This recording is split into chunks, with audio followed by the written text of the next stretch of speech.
Selamat datang, Mystikus Channel.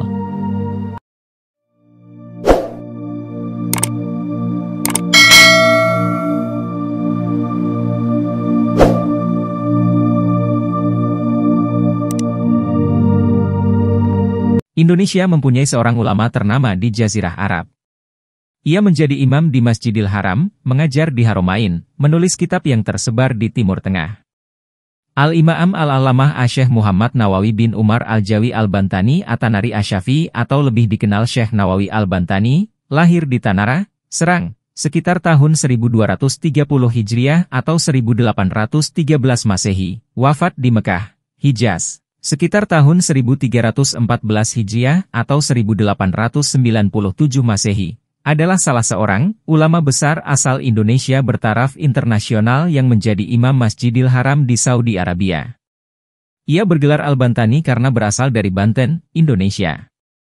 Ia adalah seorang ulama dan intelektual yang sangat produktif menulis kitab. Jumlah karyanya tidak kurang dari 115 kitab yang meliputi bidang ilmu fikih, tauhid, tasawuf, tafsir, dan hadis.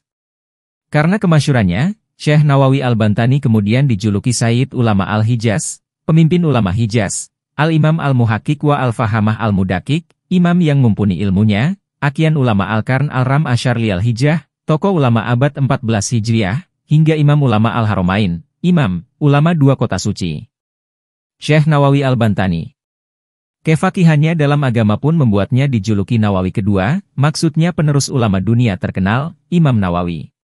Beliau layak menempati posisi sebagai tokoh utama Kitab Kuning Indonesia karena hasil karyanya menjadi rujukan utama berbagai pesantren di tanah air, bahkan di luar negeri.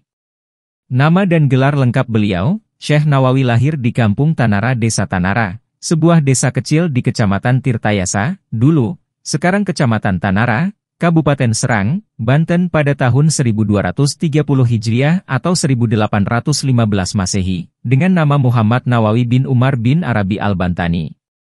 Dia adalah sulung dari 7 bersaudara, yaitu Ahmad Syihabuddin, Tamim, Said, Abdullah, Sakilah dan Sariyah. Ia merupakan generasi ke-12 dari Sultan Maulana Hasanuddin, Raja pertama Banten putra Sunan Gunung Jati, Cirebon. Nasabnya melalui jalur Kesultanan Banten ini sampai kepada Nabi Muhammad SAW. Ayah Syekh Nawawi merupakan seorang ulama lokal di Banten, Syekh Umar bin Arabi Al-Bantani, sedangkan ibunya bernama Zubaidah, seorang ibu rumah tangga biasa. Sejak kecil, ia di bawah didikan sang ayah. Tak heran jika Nawawi kecil telah terbiasa dengan didikan agama. Tak hanya itu, ayahnya juga mengirimnya kepada temannya yang juga seorang ulama Banten, Kiai Haji Sahal, dan seorang ulama di Purwakarta, Kiai Haji Yusuf.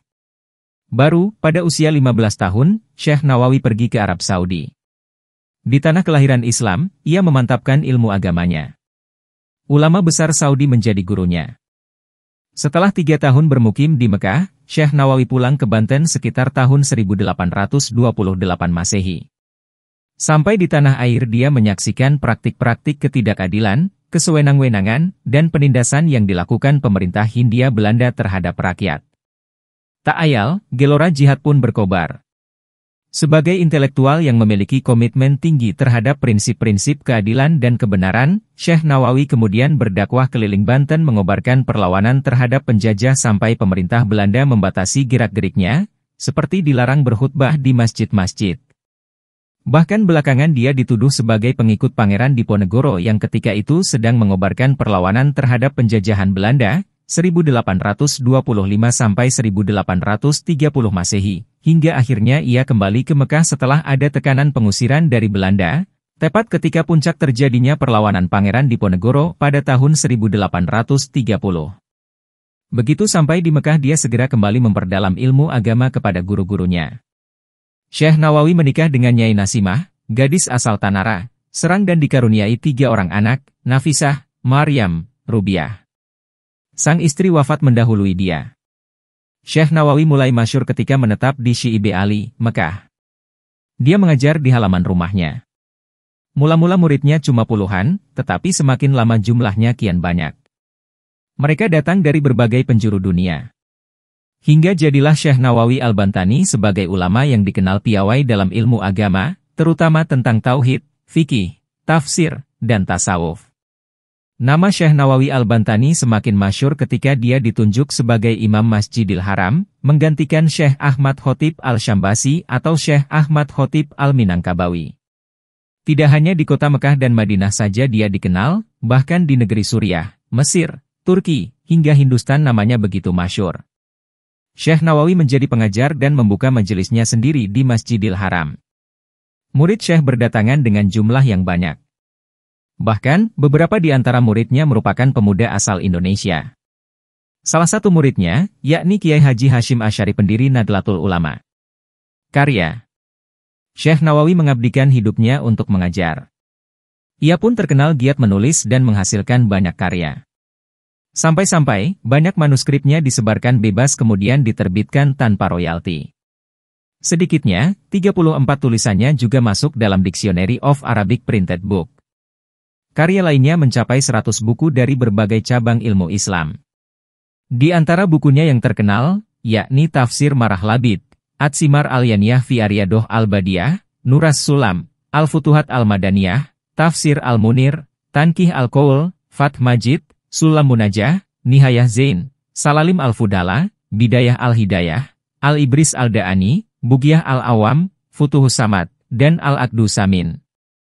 Tak sedikit dari karya-karyanya yang diterbitkan di Timur Tengah. Universitas Al-Azhar Kairo juga pernah mengundang Syekh karena karya-karyanya yang digemari kalangan akademisi. Buku-bukunya memang tersebar di Mesir. Di universitas Islam tertua itu, Syekh menjadi pembicara dalam sebuah diskusi ilmiah. Meski tak pernah mengajar di ranah Nusantara, Syekh menyebarkan ilmu melalui karya kepada masyarakat Indonesia. Karya-karyanya bahkan menjadi buku wajib di pesantren-pesantren. Bagi komunitas santri, Syekh Nawawi merupakan mahaguru yang banyak memberikan ilmu mengenai landasan beragama. Apalagi, ia juga merupakan guru dari sang pendiri NU. Sehingga, tak sedikit yang menyebut Syekh Nawawi sebagai akar tunjang tradisi intelektual ormas Islam terbesar di Indonesia tersebut.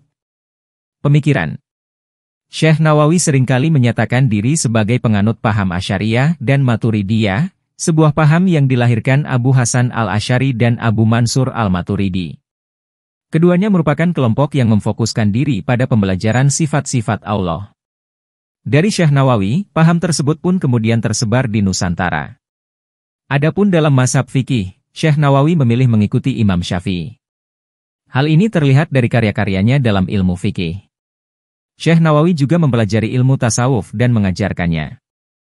Ia bahkan menulis sebuah karya yang menjadi rujukan utama seorang sufi. Imam Al-Ghazali juga banyak mempengaruhi pemikiran Syekh Nawawi. Pendapat penentangan di Arab Saudi.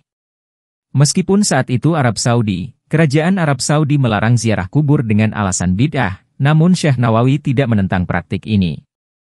Pendapat ini dilandasi temuan Syekh Nawawi tentang ketentuan hukumnya dalam ajaran Islam. Syekh Nawawi bahkan menganjurkan umat Islam untuk menghormati makam-makam orang yang berjasa dalam sejarah Islam, termasuk makam Nabi Muhammad SAW dan para sahabat. Menurut Syekh Nawawi, mengunjungi makam Nabi Muhammad SAW adalah praktik ibadah yang identik dengan bertemu muka, tawajuh, dengan Nabi Muhammad SAW dan mengingatkan kebesaran perjuangan dan prestasi yang patut untuk diteladani. Karomah Syekh Nawawi Banten. Telunjuk bersinar dan dapat menjadi lampu penerang. Pada suatu waktu di sebuah perjalanan dalam syukduf atau rumah-rumahan di punggung unta, Syekh Nawawi pernah mengarang kitab dengan menggunakan telunjuknya sebagai lampu. Hal tersebut terjadi karena tidak ada cahaya dalam syukduf yang ia tumpangi, sementara aspirasi untuk menulis kitab tengah kencang mengisi kepalanya. Syekh Nawawi kemudian berdoa kepada Allah agar telunjuk kirinya dapat menjadi lampu, menerangi jari kanan yang akan digunakannya untuk menulis. Kitab yang kemudian lahir dengan nama Maraki Al-Ubudiyah Syarah Matan Bidayah Al-Hidayah itu harus dibayarnya dengan cacat pada jari telunjuk kiri, karena cahaya yang diberikan Allah pada telunjuk kirinya itu membawa bekas yang tidak hilang. Jasad yang tetap utuh.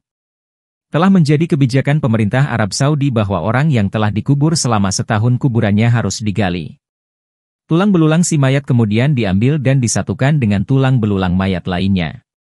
Selanjutnya semua tulang itu dikuburkan di tempat lain di luar kota dan lubang kubur yang dibongkar dibiarkan tetap terbuka hingga datang jenazah berikutnya terus silih berganti.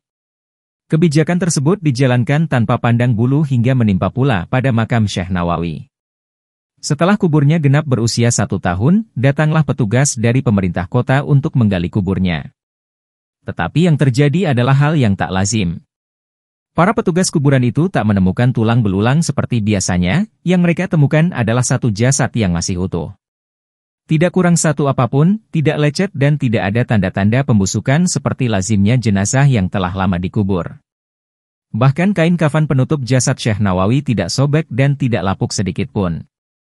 Terang saja kejadian tersebut mengejutkan para petugas. Mereka lari berhamburan mendatangi atasannya dan menceritakan apa yang telah terjadi. Setelah diteliti, sang atasan kemudian menyadari bahwa makam yang digali itu bukan makam orang sembarangan. Langkah strategis lalu diambil, yaitu larangan dari pemerintah untuk membongkar makam Syekh Nawawi. Jasadnya lalu dikuburkan kembali seperti sedia kala, dan hingga sekarang makam Syekh Nawawi tetap berada di Maklah, Mekah. Sholat di dalam mulut ular besar. Suatu hari ketika dalam perjalanan, Syekh Nawawi istirahat di sebuah tempat untuk azan kemudian sholat. Setelah ia azan ternyata tidak ada orang yang datang, akhirnya ia komat lalu sholat sendirian. Usai sholat Syekh Nawawi kembali melanjutkan perjalanan, tapi ketika menengok ke belakang, ternyata ada seekor ular raksasa dan mulutnya sedang menganga. Akhirnya ia tersadar bahwa ternyata ia sholat di dalam mulut ular yang sangat besar itu. Menghasilkan karya-karya yang fenomenal. Karomah Syekh Nawawi yang paling tinggi dapat dirasakan ketika membuka lembar demi lembar tafsir Munir yang ia karang. Kitab tafsir fenomenal tersebut menerangi jalan siapa saja yang ingin memahami firman Allah. Begitu juga dari kalimat-kalimat lugas kitab fikih, Kasyifah al-Saja yang menerangkan syariat. Dan ratusan hikmah di dalam kitab Nasyai Alibad. Serta ratusan kitab lainnya yang akan terus menyirami umat dengan cahaya abadi dari buah tangan Syekh Nawawi Al-Bantani. Kiai Hasyim Asy'ari sering disebut sebagai tokoh yang tidak bisa dilepaskan dari sejarah berdirinya NU, maka Syekh Nawawi adalah guru utamanya. Konon, di sela-sela pengajian kitab-kitab karya gurunya ini, seringkali Kiai Hasyim Asy'ari bernostalgia bercerita tentang kehidupan Syekh Nawawi, kadang mengenangnya sampai meneteskan air mata karena besarnya kecintaan beliau terhadap Syekh Nawawi. Syekh Nawawi wafat di Mekah pada tanggal 25 Syawal 1314 Hijriah atau 1897 Masehi. Makamnya terletak di Jannatul Mu'alla, Mekah. Makam beliau bersebelahan dengan makam anak perempuan dari Sayyidina Abu Bakar As-Siddiq, Asma binti Abu Bakar As-Siddiq.